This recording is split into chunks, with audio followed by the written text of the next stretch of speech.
Mirchi Bangla originals, আসল গল্পের আড্ডা।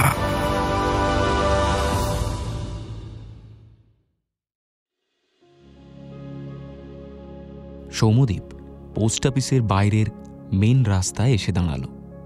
দুপুর গড়িয়ে এসেছে। সৌম্যদীপ ঘড়িতে সময় দেখে দুপুর 12:30।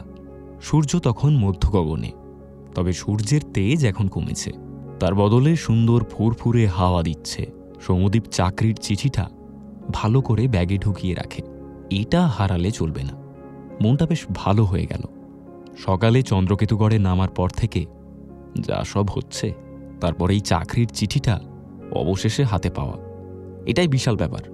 সৌম্যদীপ মোবাইল বার করে। প্রথমে মাকে একটা ফোন করে। কয়েকবার রিং হতেই ওই পাশ থেকে মায়ের গলা শোনা যায়। হ্যাঁ সৌম্য, বল, ঠিক মতো পৌঁছেছিস? সৌম্যদীপ উত্তর দেয়, হ্যাঁ চিন্তার কিছুই নেই, সময়ের মধ্যেই পৌঁছে গেছিলাম। আর তারপর কিছুক্ষণ আগেই পোস্ট অফিস থেকে বেরোলাম, চাকরির চিঠি আমি হাতে পেয়ে গেছি। হ্যাঁ, আগামীকাল থেকে কাজে লেগে পড়তে হবে। পোস্ট অফিসের বড়বাবু ট্রেনিং পিরিয়ডের ব্যাপারে কিছুই বলল না, শুধু বলল যে কালকে থেকে আসতে হবে। সৌম্যদীপ থামে। উপাস থেকে মায়ের গলায় আনন্দের ছাপ স্পষ্ট। উত্তরে বলে, আচ্ছা বেশ বেশ, তাহলে তো সব ঠিক মতোই মিটেছে নাকি? আর থাকবি কোথায়? ঘরবাড়ির কিছু খোঁজ পেয়েছিস? সৌম্যদীপ উত্তর দেয়, হ্যাঁ আপাতত একটা জায়গা পেয়েছি। ওই চন্দ্রকেতুগড়ে আসলে দুটো পোস্ট অফিস আছে, বুঝলে তো, একটা নতুন একটা পুরনো। তো ওই পুরনো পোস্ট অফিসটা বিশেষ কাজে ব্যবহার হয় না, ওটা ফাঁকাই পড়ে থাকে। ওখানে আপাতত আমার থাকার ব্যবস্থা হয়েছে। এইমাত্র সব কাজ সেরে চিঠি নিয়ে বেরোলাম, এখন ওই দিকেই যাবো। আর তোমার সঙ্গে আমি পরে কথা বলছি, এখন রাখলাম, ওখানে গিয়ে দেখি কি ব্যাপার। এই বলে সৌম্যদীপ ফোনটা কেটে দেয়। সৌম্যদীপ বুঝতে পারে যে ওর মা ভীষণ খুশি হয়েছে। সৌম্যদীপ নিজেও এই ব্যাপারটা বেশ এনজয় করছে। প্রথমেও ভাবত যে ওর দ্বারা চাকরি বাকরি হবে না, মানে ইচ্ছাই করতো না চাকরি করার। সেই সৌম্যদীপ নাকি আর চাকরির চিঠি নিয়ে বাড়ি ছেড়ে এত দূরে চলে এসেছে, আর কাল থেকে জয়েনিং। ভাবলেই কেমন একটা হচ্ছে। আসলে মানুষ বদলায়, নিজে থেকে অবশ্যই সব বদল ঘটে না। চারপাশের পরিস্থিতি, মানুষজন সৌম্যদীপকে বদলে দিয়েছে। এখন যদি ওর বাড়ির আর্থিক পরিস্থিতি খুব একটা খারাপ না থাকতো, তাহলে ও কোনোদিনই এই চাকরির ফর্ম ফিল আপ করতোই না, চাকরিও করতো না। কিন্তু পরিস্থিতি আজকে সৌম্যদীপকে এখানে নিয়ে এসেছে। সৌম্যদীপ এই সত্যিটাকে মেনেও নিয়েছে, এবং সেই জন্যই বোধহয় আগের মতো কষ্ট আর হচ্ছে না। সবটাই আস্তে আস্তে অভ্যেস হয়ে যাবে। সৌম্যদীপ ধীর পায়ে হাঁটতে থাকে। চন্দ্রকেতুগড় জায়গাটা বেশ সুন্দর, নিরিবিলি, শান্ত, গাছ জঙ্গল আছে রাস্তার মোড়ে মোড়ে। না, এই বেলা আব্দুল রিকশাওয়ালাকে ফোন করে দেওয়া প্রয়োজন। পুরনো পোস্ট অফিসটা কোথায় সেটা সৌম্যদীপ জানে না। এই চন্দ্রকেতুগড়ে ওর একমাত্র গাইড হচ্ছে আব্দুল রিকশাওয়ালা। সৌম্যদীপ ফোন করে। দু একবার রিং হতেই ওপাশ থেকে আব্দুলের চেনা কণ্ঠস্বর ভেসে ওঠে। হ্যালো, কে বলছেন? সৌম্যদীপ নিজের পরিচয় দেয়। হ্যাঁ হ্যালো, আমি সৌম্যদীপ। ওই সকালবেলায় তোমার রিক্সাতে চেপেছিলাম না, তুমি আমাকে পোস্ট অফিসে ছেড়ে দিয়ে গেলে। তারপরেই আব্দুল রিকশাওয়ালা ব্যস্ত হয়ে বলে, ও হ্যাঁ হ্যাঁ হ্যাঁ হ্যাঁ, বলেন বলেন, কোথায় আছেন, আসবো নাকি? সৌম্যদীপ উত্তর দেয়, হ্যাঁ আমার এই পোস্ট অফিসের কাজ আপাতত মিটেছে। আমার থাকার জন্য এখন ওই পুরনো পোস্ট অফিসের ঘরটা বরাদ্দ হয়েছে। তো আমি তো রাস্তা ফাস্তা কিছুই চিনি না, পুরনো পোস্ট অফিস কোথায় আমি কিছু জানি না। তুমি এসো, তোমার সাথেই যাব। সৌম্যদীপের কথা শেষ হলে পর কিছুক্ষণ ওপাশ থেকে কোনো শব্দ আসে না। তারপর আব্দুল রিকশাওয়ালা বলে, পুরনো পোস্ট অফিস মানে তো ঘোস্ট অফিস। আপনাকে ঘোস্ট অফিসে থাকতে বলেছে? ওই আবার শুরু হলো, post office, ghost office. Soumyadeep এবার বিরক্ত গলায় বলল, হ্যাঁ ওইখানেই থাকার বন্দোবস্ত হয়েছে। কেন, কোনো সমস্যা আছে? আমার কিন্তু দেরি হয়ে যাচ্ছে। সেই কোন সকালবেলা বেরিয়েছি বলো তো? যদি তুমি না আসো তাহলে বলে দাও, আমি অন্য রিক্সা দেখে নিচ্ছি। সৌম্যদীপ যে ভীষণ রেগে গেছে তা আব্দুল রিকশাওয়ালা বোধহয় বুঝতে পারল। সঙ্গে সঙ্গে ফোনের ওপার থেকে বলে ওঠে, না না ডাকবাবু, আমি আসছি। আপনি কোথায় আছেন বললেন? হ্যাঁ আমি এক্ষুনি আসছি। সৌম্যদীপ বলে, তুমি পোস্ট অফিসের সামনের রাস্তায় এসো, আমি ওখানে দাঁড়িয়ে আছি। এই বলে ফোনটা কেটে দেয় সৌম্যদীপ। দিয়ে একটা বড় বট গাছে ছায়ায় এসে বসে। সৌম্যদীপ মনে মনে ভাবে, চন্দ্রকেতুগড়ে আপাতত এই পোস্ট অফিস ঘোস্ট অফিস ব্যাপারটা ও এখনো ঠিকমতো বুঝে উঠতে পারেনি। আব্দুল বলেছিল যে অনেক বছর আগে এখন যেটাকে ঘোস্ট অফিস বলা হচ্ছে সেটাই আসল পোস্ট অফিস ছিল, কিন্তু আগুন লেগে সব ধ্বংস হয়ে যায়। সেই আগুনে নাকি তখনকার ডাকবাবু যিনি ছিলেন তিনিও মারা যান। তখন থেকেই নাকি এই পোস্ট অফিসটা ঘোস্ট অফিস নামে পরিচিত। কিন্তু ওখানে কি আদেও ভূত আছে? সৌমদীপ জানে না। সৌমদীপ এইসব ভূত প্রেতে বিশ্বাসও করে না, কিন্তু এই সব গ্রামে বহু প্রচলিত এইসব গল্প রয়েছে। এইখানকার লোকেরা ভূত অপদেবতা এইসবে বিশ্বাস করে। আর এই গল্পগুলোর যে একেবারেই কোনো ভিত নেই তাও নয়। এইসব ভাবতে গেলেই সৌমদীপের মাথাটা কেমন ঘুরে যায়। সৌমদীপ চোখ বুজে বসে থাকে কিছুক্ষণ। হাওয়া দিচ্ছে, সেই হাওয়ায় গাছের পাতা সরসর করে কেঁপে উঠছে। জায়গাটা সৌমদীপের বেশ পছন্দ হয়েছে। ওর যা কাজ তা হলো বাড়ি বাড়ি গিয়ে চিঠি পৌঁছে দেওয়া। যদিও বড়বাবু এখনো কি কাজ করতে হবে তা বলেন, কিন্তু সৌমদীপ জানে ওকে এই ডাকবাবুর কাজটাই দেওয়া হবে। সেই দিক থেকে এই চন্দ্রকেতুগড়ের সমস্ত জায়গা ভালো মতো চিনতে হবে ওকে, না হলে চিঠি দেওয়া খুব কঠিন হয়ে পড়বে। আর এরকম অচেনা জায়গায় একটা চাকরি করার জন্য সেই জায়গাটাকে ভালো মতো না চিনলে অনেক সমস্যা। সেই জন্য ওর আব্দুল রিক্সাওয়ালার সাহায্য প্রয়োজন। সৌমদীপ মনে মনে ভাবে, আব্দুল লোকটা খারাপ না, হ্যাঁ একটু বেশি কথা বলে অকারণে, কিন্তু ওকে তো সাহায্য করছে যথেষ্ট। নিজে থেকে ফোন নম্বর দিয়েছে সৌমদীপকে এবং বলেছে যে প্রয়োজন হলেই ফোন করে নিতে। সুতরাং আব্দুল যে হেল্পফুল সেটা তো বোঝাই যাচ্ছে। আব্দুলকে নিয়ে ভাবতে ভাবতেই আব্দুল ও রিক্সা নিয়ে হাজির। সৌমদীপ উঠে দাঁড়ায়। আব্দুল ও রিক্সাটাকে সৌমদীপের ঠিক সামনে এনে রাখে, তারপর বলে, সরি বাবু, একটুখানি দেরি হয়ে গেল। একটা প্যাসেঞ্জার ছিল, ওকে নামিয়ে দিয়ে ছুটে এলাম। তা ঘোস্ট অফিসে যাবেন তো এখন? সৌমদীপ হালকা হেসে বলে, উফ, এই ঘোস্ট অফিস নামটা শুনলে কেমন হাসি পাচ্ছে বুঝলে। তুমি তো পুরনো পোস্ট অফিস বলতে পারো, তা না ঘোস্ট অফিস। এই বলে সৌমদীপ হাসে। তারপর রিক্সায় উঠে বলে, হ্যাঁ চলো, তোমার ঘোস্ট অফিসে চলো, আমি ওখানেই থাকবো এখন থেকে।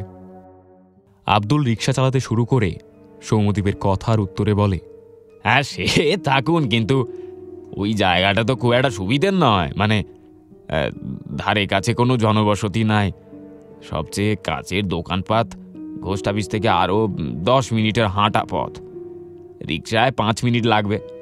তো আপনি ওখানে একা একা থাকতে পারবেন তো? আব্দুল রিক্সাওয়ালার কথা শুনে সৌমদীপের হাসি পায়, কিন্তু হাসি চেপে সে উত্তর দেয়, হ্যাঁ হ্যাঁ খুব পারবো থাকতে, আমরা সব মানুষই তো একা। তাছাড়া এরকম একটা সুন্দর জায়গা, সেখানে একা থাকার মজাই আলাদা। আব্দুল রিক্সাওয়ালা তবু যেন ঠিক ভরসা করতে পারে না। সে বলে, কিন্তু আপনি বুঝতে পারছেন না, যদি কোনো বিপদ আপদ হয় কাউকে ডাকার সুযোগ পাবেন না।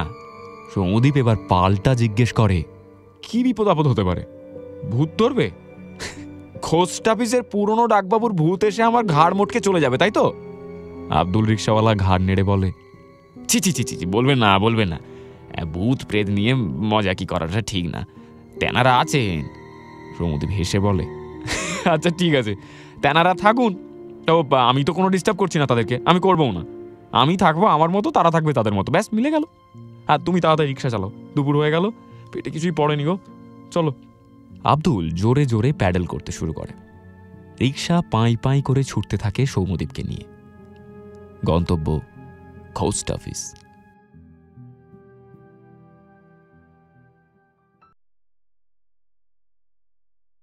রিক্সা একটা বাজারের সামনে এসে থামে। আব্দুল মুখ ফিরিয়ে বলে, বাবু এখান থেকে দুপুরের খাবারটা খেয়ে নিন, হ্যাঁ ঘোস্ট অফিসের কাছাকাছি কোনো দোকানপাট নেই। সৌমদীপ রিক্সা থেকে নেমে দাঁড়ায়। এটা অবশ্য আব্দুল ভালো কথাই বলেছে, খিদে তো অনেকক্ষণ ধরেই পাচ্ছে সৌমদীপের, তার চেপে রাখার কোনো মানে হয় না। সৌমদীপ আড়মোড়া ভেঙে বলে, হ্যাঁ এখানে পাইস হোটেল কোথায় আছে গো? আব্দুল আঙুল দেখিয়ে বলে, ওই যে গোবিন্দদার দোকান দেখছেন, ওইখানে ডাল ভাত মাংস সব পাবেন। সৌমদীপ দেখে দূরে ছোট্ট একটা ঘরোয়া দোকান, বাইরে সাইনবোর্ডে লেখা গোবিন্দর ভাতের হোটেল। সৌমদীপ এবার আব্দুলের দিকে ফিরে বলে, তুমি খাবে না? চলো একসাথে দুপুরে খাবারটা খেয়ে নি। গোবিন্দর পাইস হোটেলটা খুব একটা বড় না, দোকানের বাইরে টেবিল পাতা রয়েছে, গাছের ছায়া এসে পড়েছে সেই টেবিলের উপর। বেশ করে এবার আব্দুল জিজ্ঞেস করে, আপনার বাড়ি তো অনেক দূর, তো এখানে এত দূরে চাকরি নিয়ে এলেন, বাড়ির জন্য মন কেমন করবে না? সৌমদীপ কিছুক্ষণ চুপ থাকে। মন খারাপ যে করবে না তা নয়, কিন্তু খুব যে কষ্ট হচ্ছে বাড়ি ছেড়ে আসার ফলে তাও না। আবার এটা গুছিয়েও আব্দুলকে কি করে বলবে সেটাও জানে না। সৌমদীপ কিছুক্ষণ ভেবে উত্তর দেয়, না সেরকম কিছুই হচ্ছে না, আসলে চাকরি পেয়েছি তো সেই আনন্দেই হয়তো বাড়ি ছেড়ে আসার দুঃখ খানিকটা ভুলতে পেরেছি। আর বেশি কথা হয় না। খাবার শেষ করে ওরা দুজনেই হোটেলের বাইরে গাছের ছায়া এসে দাঁড়ায়। দুপুরের সেই চাঁদি ফাটা রোদ্দুর এখন একদমই নেই, তার বদলে বেশ বড় বড় মেঘ করে এসেছে। বৃষ্টি হতে পারে। সৌমদীপ আকাশের দিকে তাকায়, দূরে বেশ ঘন কালো মেঘ করেছে। সৌমদীপ আব্দুলকে বলে, চলো পুরনো পোস্ট অফিসের দিকে যাওয়া যাক, মেঘ করে আসছে, বৃষ্টি হলে সমস্যা পড়ে যাব, চলো। আব্দুল ঘাড় নেড়ে বলে, হ্যাঁ হ্যাঁ ঠিক বলেছেন, হ্যাঁ চলুন চলুন। এই বলে আব্দুল রিক্সা বের করে উঠে পড়ে। সৌমদীপ উঠে পড়ে পেছনের সিটে। রিক্সা চলতে শুরু করে। বেশ অনেকটা যাওয়ার পর অবশেষে রিক্সার গতি খানিক কমল। সৌমদীপ আশেপাশে তাকিয়ে বলে, কি চলে এসেছি? আব্দুল ঘাড় নেড়ে বলে, হ্যাঁ বাবু, ওই যে রাস্তার বাঁকটা নিয়ে ঘোস্ট অফিস দেখতে পাবেন, দেখছেন তো? চারপাশ কেমন শুনশান, সেই জন্যই বলেছিলাম একা একা থাকতে পারবেন না এখানে, আপনার ভয় লাগবে না। চারপাশ যে একটু বেশি শুনশান তা সৌমদীপ খেয়াল করেছে। লোকজন নেই, জনবসতি নেই, বড় বড় গাছের বন রাস্তার দুপাশে। সবচেয়ে কাছের বাজারটাও প্রায় মিনিট 5 রিক্সা করে। কিন্তু সৌমদীপের ভয় করছে না, বরং রোমাঞ্চই হচ্ছে খানিক, ছোটবেলার অ্যাডভেঞ্চার গল্পের মতোই। তাই আব্দুলের কথার উত্তরে সৌমদীপ বলে, হ্যাঁ না না, ভয় করবে কেন, বরং ভালোই লাগছে। বেশি লোকজনের সঙ্গে থাকতে হবে না, ভালোই লাগছে। তার চেয়ে বরং নিজে নিজে একা একা নিরিবিলিতে থাকতে পারবো। আর তাছাড়া দিনের বেশিরভাগ সময় তো কাজ করে কেটে যাবে। চিঠি বিলি করার কাজ কি আর এত সহজ আব্দুল? এখানে থাকবো কতক্ষণ? ওই রাতটুকু শুধু। তখনই নিরিবিলি পরিবেশটা মন্দ লাগবে না, বরং ভালোই লাগবে। দিনের শেষে খানিক শান্তি পাবো, নিশ্চিন্তে বসে সময় কাটাতে পারবো। কি আব্দুল, বুঝলে? আব্দুল কিছুই বলে না। ও রিক্সা চালিয়ে ঘোস্ট অফিসের সামনে এসে থামে। তারপর সৌমদীপকে বলে, ওই যে ওইটা ঘোস্ট অফিস। সৌমদীপ রিক্সা থেকে নেমে যেদিকে আব্দুল আঙুল দেখালো সেদিকে তাকায়। চারপাশে বড় বড় গাছের সারি, মাটি রাস্তা, সেখানেই মেঠো ফুল ফুটে আছে। আশপাশ থেকে অনেক রকমের পাখি ডাকছে। সৌমদীপ মন দিয়ে শোনার চেষ্টা করে। এক ঘুঘু আর কোকিল ছাড়া আর কোনো পাখির ডাকে সে চিনতে পারে না। আর এই সব কিছুর মধ্যেই একা দাঁড়িয়ে রয়েছে দেওয়ালের রং চটে যাওয়া, পুড়ে যাওয়া একটা এক কামরার বাড়ি। এটাই সেই পুরনো পোস্ট অফিস, বা আব্দুলের ভাষায় ঘোস্ট অফিস। সৌমদীপ মুগ্ধ চোখে এগিয়ে যায় বাড়িটার দিকে। দরজার অনেকটা অংশ আগুনে পুড়ে গিয়েছিল, সেগুলোকে যে মেরামত করা হয়েছে তা দেখেই বোঝা যাচ্ছে। সৌমদীপ জিজ্ঞেস করে, আচ্ছা এই বাড়িটার বয়স কত? আব্দুল উত্তর দেয়, তা অনেক দিনের পোস্ট অফিস এটা। মাঝে আগুন লেগে যাওয়ার পর সারানো হয়েছে খানিকটা, বাকিটা আগের মতোই পড়ে আছে। কম করে হলেও এই বাড়ির বয়স তাও ধরুন 70 বছর। সৌমদীপ অবাক হয়ে যায়। বাড়ির ঠিক বাইরে খোলা মতো একটা উঠোন রয়েছে, সেখানে গাছের ঝরা পাতা স্তূপাকার হয়ে পড়ে রয়েছে। সৌমদীপের এই বাড়িটাকে ভীষণ পছন্দ হয়েছে। আব্দুল এবার বলে ওঠে, আচ্ছা বাবু, ঘরদোর তো খুব নোংরা হয়ে রয়েছে, কতদিন এই বাড়িতে কেউ আসে না, আমি কি সাহায্য করব? আপনি একা একা তো পারবেন না মনে হচ্ছে। এটা আব্দুল ঠিক কথাই বলেছে। সৌমদীপ একা এই পুরো বাড়ি পরিষ্কার করতে পারবে না। তার থেকে আব্দুল খানিক সাহায্য করে দিলে ভালোই হয়। তার বদলে সৌমদীপ না হয় ওকে কিছু পারিশ্রমিক দিয়ে দেবে। সৌমদীপ উত্তর দেয়, হ্যাঁ আব্দুল, তুমি একটু হেল্প করে দাও তো। এই কাজ আমার একার পক্ষে সত্যিই সম্ভব না গো। আর তার থেকে ভালো দুজনে একসাথে করলে কাজটা তাড়াতাড়িও হয়ে যাবে। আর আমি না হয় তোমাকে কিছু পারিশ্রমিক দিয়ে দেবো। আর নইলে তোমার তো লস হবে, তুমি এখানে এতক্ষণ থাকবে, তুমি তো ভাড়া কাটতে পারবে না তখন। আব্দুল কিছু বলে না, শুধু একটু হে হে করে হেসে বলে, হে হে হে এ সে ঠিক আছে বাবু, আপনি যা ভালো বোঝেন করবেন। চলেন তাড়াতাড়ি চলেন, সন্ধে নামার আগেই সব পরিষ্কার করে ফেলতে হবে, বুঝলেন কিনা? হ্যাঁ, ঝাড়ু টাড়ু তো কিছুই নেই না? এইগুলো আনতে সৌম্যদীপ একদম ভুলে গেছিল। ঘর পরিষ্কার করার জন্য একটা ঝাঁটা আনা খুব দরকার ছিল। কিছুক্ষণ আগে মনে পড়লেও বাজার থেকে কিনে নেওয়া যেত, কিন্তু এখন তো আর কিছুই করার নেই, ঝাড়ু নেই। সৌম্যদীপ বলে, না, ঝাঁটা তো নেই। আব্দুল বাড়ির উঠোনে উঠে বলে, আচ্ছা হ্যাঁ সে ঠিক আছে, আমি দেখছি, দাঁড়ান, এখানে একটা ঝাড়ু থাকার কথা, আমি খুঁজে দেখছি, হ্যাঁ বুঝলেন কিনা? এই বলে আব্দুল উঠোনের পাশের কলতলা থেকে নিমেষের মধ্যে একটা ঝাঁটা বের করে আনে। সৌম্যদীপ অবাক হয়। আব্দুল নিজেই বলল যে এই ঘোস্ট অফিসে বিশেষ লোকজন আসে না, তাহলে আব্দুল নিজে কি করে জানলো যে উঠোনের পাশে কলতলায় একটা ঝাঁটা রয়েছে? সৌম্যদীপ আব্দুলের দিকে তাকায়, কিন্তু থাক, এসব ভাবার সময় এখন নেই। তাড়াতাড়ি ঘরদোর পরিষ্কার করে ফেলতে হবে।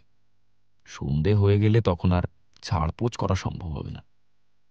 সৌম্যদীপ উঠোনের ওপর উঠে আসে। আব্দুলের হাতে হাতে ও উঠোনটাকে পরিষ্কার করতে শুরু করে।